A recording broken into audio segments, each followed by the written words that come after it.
All right, let's move on to the next question. MCLS proposes onboarding the human and the AI together through dual activation. What would that actually look like inside a large regulated organization, and how would leadership know it was working? This, I love answering this question. Dual activation came from my own onboarding and realization that trial and error, and every time I interacted with it, the costs of inference around that I was trying to be environmental. And prior to that, I had no clue. So I spent hundreds of hours long prompting. And when I started gauging and measuring the results that we were getting productivity through in our time, what used to take us from end to end with a client to get them to goal on that transition, whether, before AI, it used to take a few months to work through, and because we're tied to everybody's calendar and availability. AI kind of, my processes improved without me improving them. AI's capability changed and they got an update, and so did my systems because they were AI. I was using AI as an operating system and not as a tool. By doing that, I finally felt confident enough.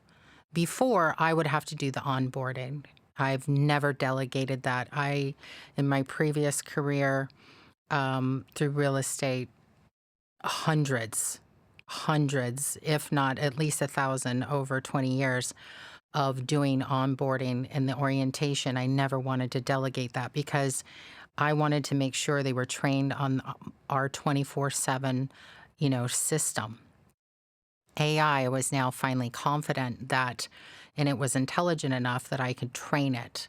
So I went from learning AI to training AI on how to do my onboarding and started, developing and innovating with that. So dual activation, why not? Would I create an adopting tool that is not only going to lessen the inference and it be and more environmental friendly because it's going to stop millions of interactions of trial and error.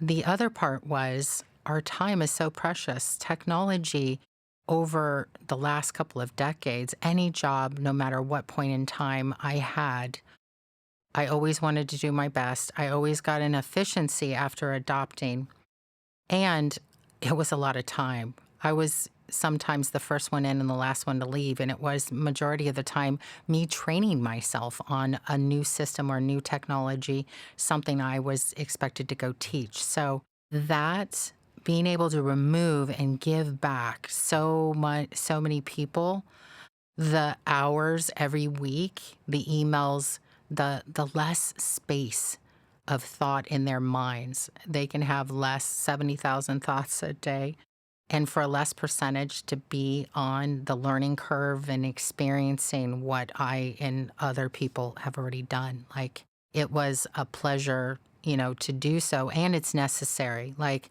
technology is not the job or the business. Like, there is a business with a technology is supposed to be an enhancement, not, have to totally consume our day. And so anyway, that brought on. How you'll know that it's working, you'll know. You will feel the less friction, you will feel the ease, and you will see it on your people's faces. And there still is a small percentage that are actually getting efficient with it. But I think that will gain as long as we, pull in the governance and get the laws and regulations in there to be more structured. So, great question.